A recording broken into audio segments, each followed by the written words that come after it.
SmackDown's so hard to watch. Alright, we're back for another video about the SmackDown the last 2 weeks. Primarily going to be talking about last night's SmackDown, not other weeks, because the only thing that happened the other week that was actually worth mentioning is Roman's 10-minute segment. Yay. But, on a real note, why is SmackDown just so much harder to watch than Monday Night Raw? You broke the all-time record for the largest gathering of trailer park trash The Rock has ever seen! Like, I just don't find anything interesting. And the worst part is that SmackDown was actually good yesterday. And I still can't freaking watch it. I don't know. Roll the intro.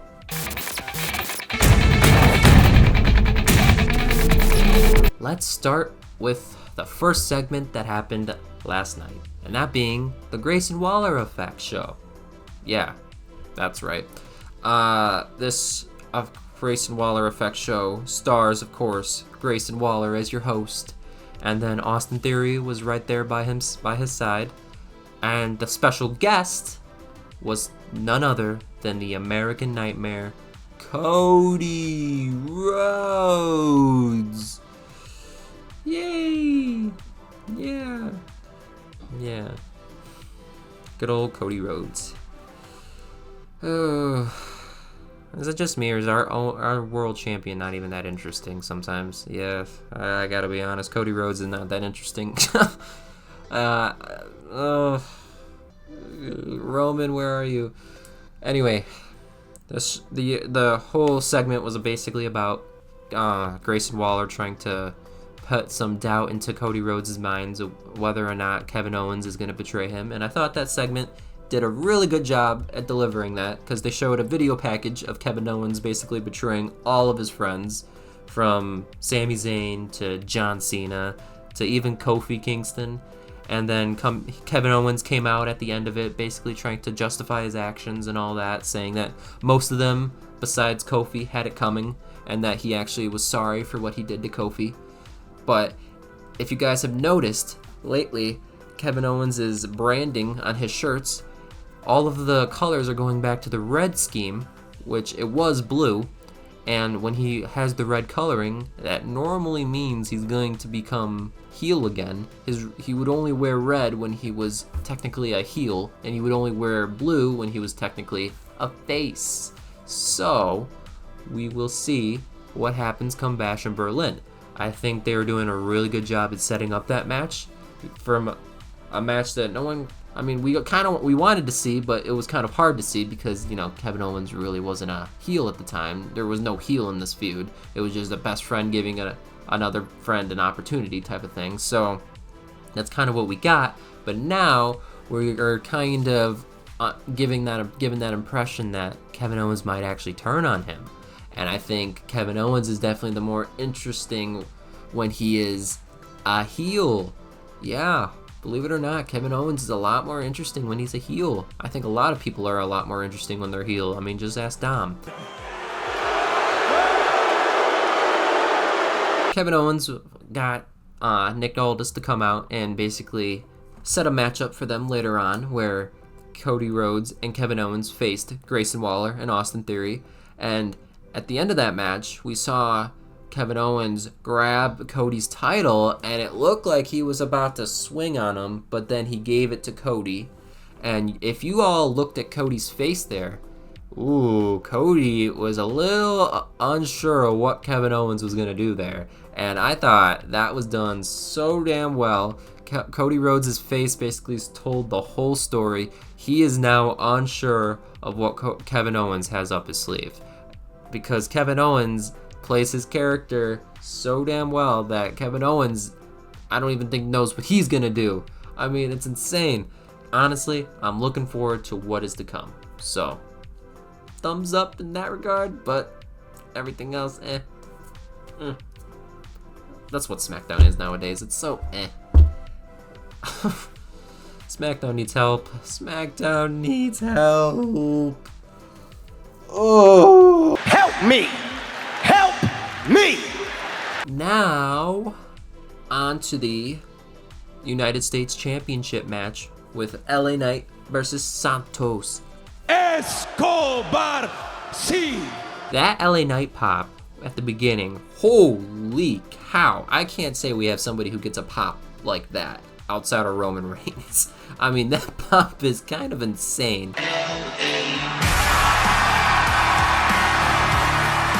For someone like LA Knight to get that pop, woo!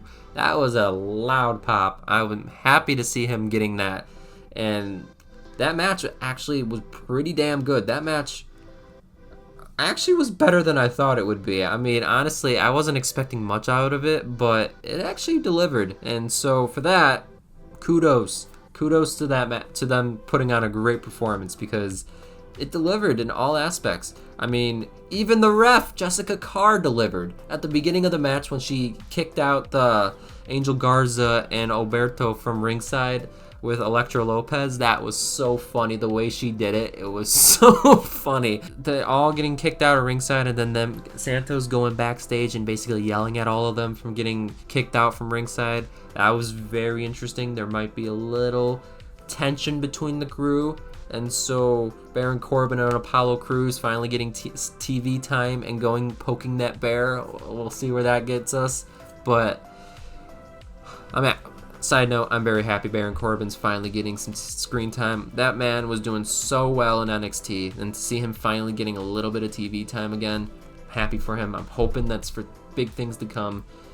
He can be entertaining when we're not doing the stupid ass King Corbin or whatever the hell other gimmicks he was doing. I don't know, but I'm so excited for what is to come with him, because he's fun and interesting to watch in the ring. He's actually good. It's just they gotta give him time on the TV, but it's just not happening for him. I don't know, but hopefully maybe now he can actually get some TV time. Praying. But going back, LA Knight, he put on a great show. Even Santos looked like $1 million. I mean, they did a great job at building up Santos, I thought. And then LA Knight with that BFT at the end, bam, right down onto Santos. Yeah, that match delivered. I thought it was a good match, and we'll see where it takes us. And now we got the Bloodline and tag team title match segment, whatever you want to call it. I mean, that was basically just Solo trying to get everybody to acknowledge him, and nobody wanted to acknowledge him. And then it was basically him stripping the title from Jacob Fatu and giving it to Tangaloa, otherwise known as Solo Sikoa, stripping the man with the least aura in the group of his tag title and giving it to the man with the most aura. You're a fucking idiot. Yeah, if you guys can't tell I'm joking, I am really worried for you. But yeah, it was all about basically Solo didn't want his enforcer having a tag title on him. He wants him to not focus on the tag titles, and he wants him to focus on being Solo's enforcer. And whether that means maybe Jacob Fatu will eventually go for, the United States title down the line, that might be pretty interesting, I'm not gonna lie. But for now, I think it's all about getting the title off of him, and so then he can focus on destroying Roman Reigns when Roman Reigns comes back. And that comeback again cannot happen soon enough. Ugh, we already miss him. Last night we missed him. Roman, return, we need you back, return. But anyway, we move on to the actual match itself. And I thought that match was so damn good. Montez Ford and Angelo Dawkins, The Street Profits! They looked really, really good. And I mean, they always look good. And they're just never done justice. But it is what it is. At least the new Bloodline had to win dirty in order for them to win. And so, in a sense, that doesn't hurt Montez and Angelo Dawkins, because, Bloodline had to win dirty. So, it keeps them safe, obviously. But this segment, honestly, was very lackluster, just because we don't have Roman. And again, the biggest thing was them just stripping the title off of Jacob Fatu and giving it to Tongaloa, because apparently Tongaloa doesn't like being a background dancer anymore. I don't know, but giving it to One-Eyed Willie, I guess, is a good idea. So, which cards shall we see first? But the eye patch, damn, it gave him the most aura, and now it's like they stripped him from that, and now it's like he still has aura, but it's not like it used to be. We ended up getting a backstage segment with Nia Jax, Tiffany, and the Pretty Deadly Boys, and it was all about basically the segment that, or not the segment, but the thing that followed right after that, where after Tiffany and the boys walked away, Chelsea Green and Piper Niven were chatting, and basically they knew Nia was right there, and they were starting to plant some seeds of doubt in Nia's mind of whether or not Tiffany is going to cash in on her. And then Nia got pretty mad at both of them for that and basically scared Chelsea off. But it is a big question to be answered, is whether or not Tiffany is actually going to cash in on her. I think she will, and she's going to find the right time to do it. But right now, she's kiss-assing Nia right now because she obviously knows she can't take Nia out one-on-one. And there's like barely anybody on the women's roster that could even do it. Actually, if anyone at all. I don't think there's anyone on the roster that can take Nia out like one-on-one like that. I mean, yes, you've had Rhea beat her. I'm sure Jade and Bianca could put up a good fight. But outside of those three, I don't know if there's anybody else on the women's roster that can actually put up a good fight against Nia. I mean, seriously. Don't even get me started with Liv beating her back in April. Don't even get me started with that. That was just furthering that feud.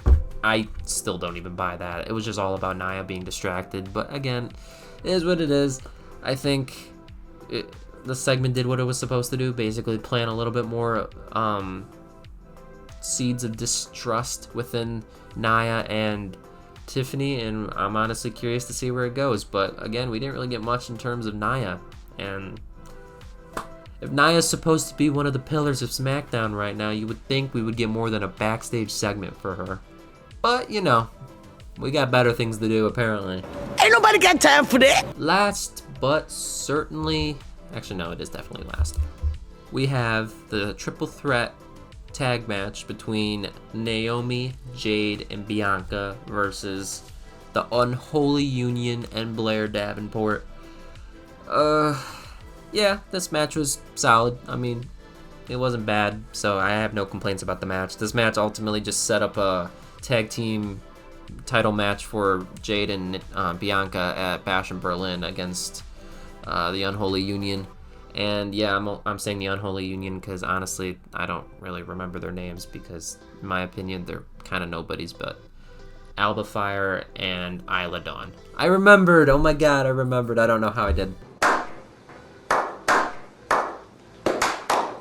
It was ultimately just setting up the tag match for them at Bash in Berlin, and it was all about SmackDown needing another match on the card, and I guess we had to do this match. Unfortunate, but I mean, hey, whatever. I mean, it's not going to be a great match, but I guess it'll be okay.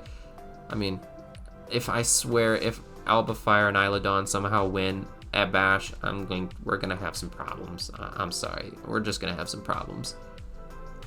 I'm not saying they've done a bad job, because they certainly have not done a bad job as the tag team champs, but at the same time, we just don't see them enough. And Jade and Bianca are just way too much of powerhouses to not win. You know, just why? Why have them lose? I mean, I don't know. We don't need to have any dirty plays from either side. We just let Jade and Bianca win. I mean, honest to God, they're not even doing anything right now without the tag titles. So let's just let them have the tag titles, you know? Give them more, raise the tag titles a little bit, you know? Bring them back to prominence, I guess. I don't know.